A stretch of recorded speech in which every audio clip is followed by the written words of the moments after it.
So I guess the question is, why should U.S. taxpayers be paying to train people who then lead coups in Africa? And I think we could use our resources far more effectively than doing this. Hello, ladies and gentlemen. Welcome to Nalate TV. My name is Na, and this is Gist of the Day. So, ladies and gentlemen, Ibrahim Traore, president of Burkina Faso versus USA. Just say they are trending, Ankasa. They are trending now. Trending about Ibrahim Traore. He taking away gold miners for no more Burkina Faso for he's in the process. I just say he's about to achieve a goal, because as we speak now, no, most of them no free Burkina Faso na enunti na just say all trendy. Na ibusian for me babeko into details at show. Nyinti USA so ababeka ho just say akoye Burkina Faso versus USA no me babe show ni nyina mu na answer na me start no. Kindly subscribe to Nalate TV, like, comment, and then share. Let me know your thoughts in the comment section. And if this is your first time, kindly subscribe to Nalate TV. Stick with us because we've got beautiful content coming your way. So, ladies and gentlemen, like I said, Burkina Faso, Ibrahim Traore, he's trending, and this is because his own people. One of them, which is Mimo Dialedime, who is in France now, is actually protesting against him that he's a liar and that all that he is doing is for his own selfish gain. And that he and his people, which is the military men, they are actually attacking civilians, killing them over their natural resources. And their natural resources are just say ebeboa omaeno. He's actually stopping them from working around it to benefit the country, but to benefit his own selfish gain. And that is why he's doing that. But that is not the main issue. The main issue now is recently USA Senate Armed Service Command Committee, they sat just say they had a meeting, I'm friend a public hearing, I just say Mr. Wicker or no, and I just say not or chairman or take comedian as an example. Let's go and listen. Let's go and have a look at what went on there. Now Thank you very, very much, General Langley. Chairman Wicker, Ranking Member Reed, distinguished committee members, it's an honor to appear here today representing the outstanding service members, civilians, and families of United States Africa Command. As I get closer to the end of my tenure of command, I remain in awe of the character and capabilities of the men and women willing to serve our nation. Our team of soldiers, sailors, Marines, airmen, guardians, and civilians perform valiantly, and I'm honored and proud to serve with them.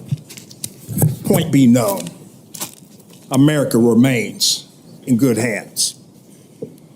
I'm proud to testify with my good friend, General Chris Caboli, the Supreme Allied Commander in Europe and the Commander of the United States European Command. I'd like to extend my gratitude for his steadfast cooperation. As you know, EUCOM and AFRICOM share service components, and every day our teams are coordinating to solve some of our nation's toughest security issues.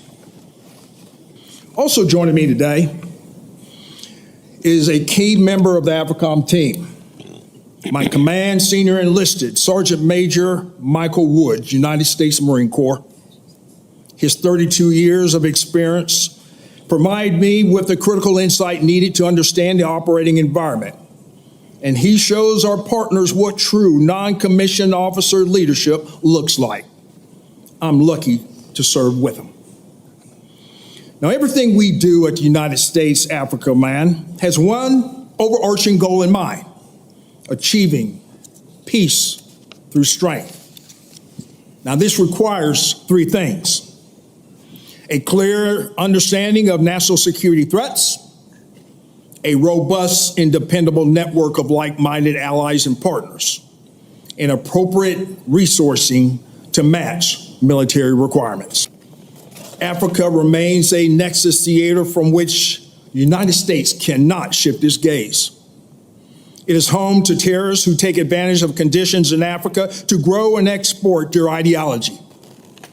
ISIS controls their global network from Somalia.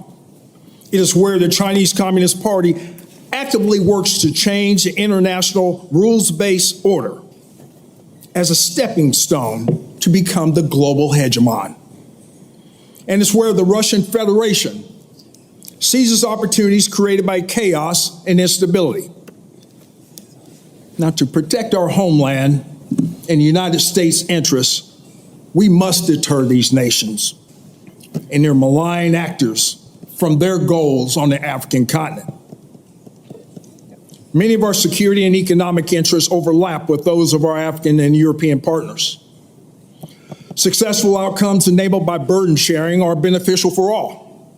And as a posture-limited theater,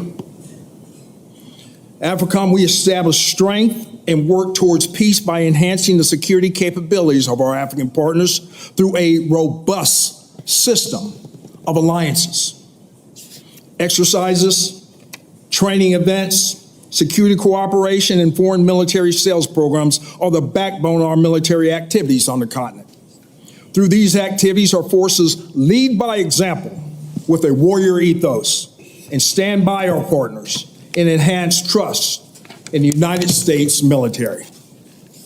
So the United States Africa Command seeks to match these capabilities with the current and emerging threats to ensure the security of our forces while advancing American interests. Intelligence, surveillance, and reconnaissance aircraft, crisis response forces, counter-unmanned aerial system technology, and integrated air missile defense platforms are critical to accomplish our mission. Ladies and gentlemen, I welcome your advocacy in ensuring that the necessary tools are in AFRICOM's hands. Thank you for giving me the opportunity to be here today, and I look forward to your questions. General Langley, I have constituents that have been scattered across Africa on train and equip missions. So just ballpark, in the last decade, how many Africans has the United States military trained and equipped? Congressman, I don't have that figure. I can get that figure for you. Ballpark, just, how many? Congressman, it would be a wild guess right now. Seems like something we should know, right?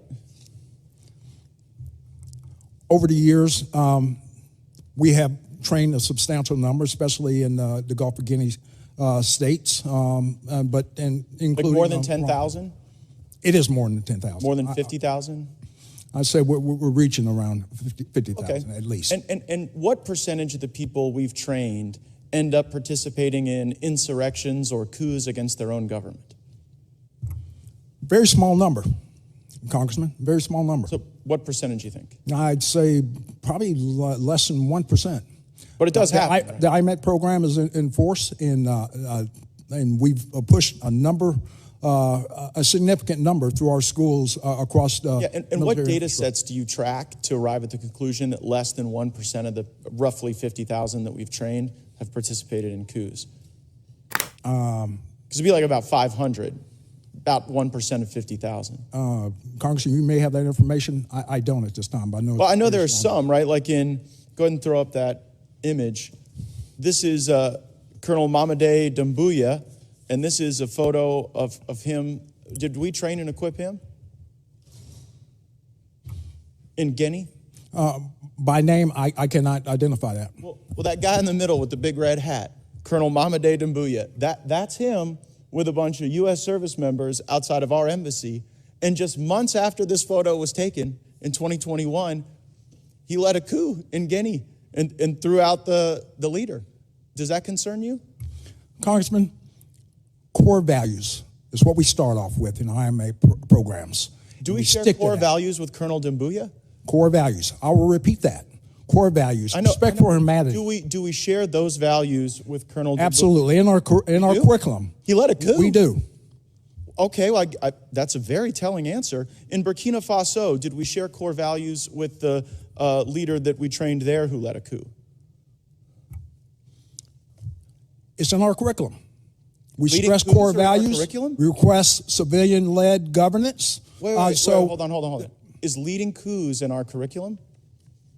Absolutely not. So civilian-led. My question is, do we share core values with the coup leader in Burkina Faso who we trained? Holistically, we teach core values with a respect for civilian governance, apolitical, and that's what sticks across a very high percentage in the 99 percentile. Right? But not everybody. And I wonder how many people it takes to plan a coup. I mean, initially you didn't know how many we trained and equipped. Then you said it was 1%. You had no basis for that 1% number because there's no data set you tracked. Mr. Chairman, I seek unanimous consent to enter into the record. Another U.S. trained soldier stages a coup in West Africa by The Intercept. Without objection, so ordered. And I further seek unanimous consent to enter into the record. U.S. forces trained the Guinean colonel behind the recent coup in West African country, and this is regard to Guinea. Without objection, so ordered. So I guess the question is, why should U.S. taxpayers be paying to train people who then lead coups in Africa?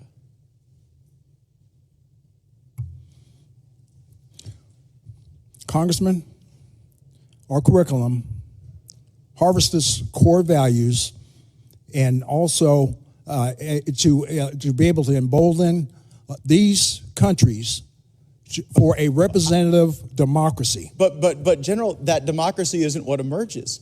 The problem is, I know you may have great confidence in what you're teaching, but when two governments have been overthrown, I guess how many governments have to be overthrown by people we train before you sort of get the message that our core values might not be sticking with everyone? Is it 5 countries? 10?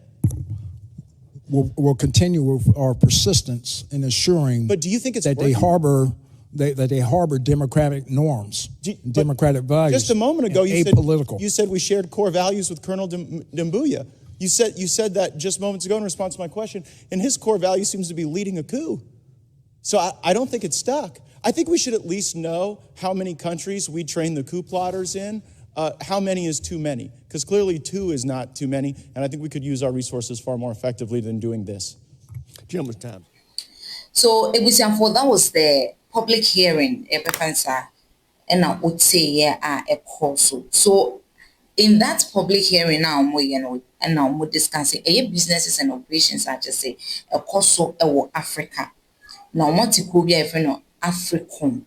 Na General Michael Langley onu na chese omudi na to anu a chese ohwe saa dwumedie no so. Now, as you heard clearly, omu bisa the question be say, how many people na chese we training ewo African men ha? No chemu a 50,000, not less than 50,000, but they are almost at 50,000. Now, further questions echo so amubisa ne say na onim so say ebimu asoritia government and na how many people and say omo asoritia government say sisi ano omo na omo take omo really Africa no chemu a be enye a small number of people be keke or the nibu no rate it will be like 1% and say omo asoriatia government just omo overthrowing government omo na just say omo really oman no na Guinea for president kra edin ebemu bi. But according to Nipakono Bisi some question on can say if you are talking about 1%, then 1% of 50,000 about 500 people. So do you mean say 500 countries and now say 500 people asoriatia government just say sisiano omo really oman or chima and like you saw there.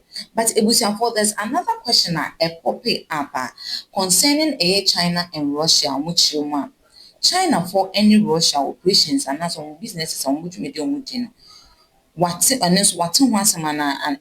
and ye bian's own name so say that particular operations no is it affecting any of those government and as really African, is it making them corrupt and Ochimwa ane no bo Ibrahim Traore din say Osha, he's being corrupt if we say as they are speaking no ono na obetimi aka say wagye gold mine da ewo omu mine mu no a ohwe obetimi benefit mine mu ni nyina and other people no wagye atan ni ase a say benefit ono nko ni gains ni obenye from like he's gathering it for he himself alone na ebusiafo ade ni nyina no ene say like I told you earlier, say Michael, Ibrahim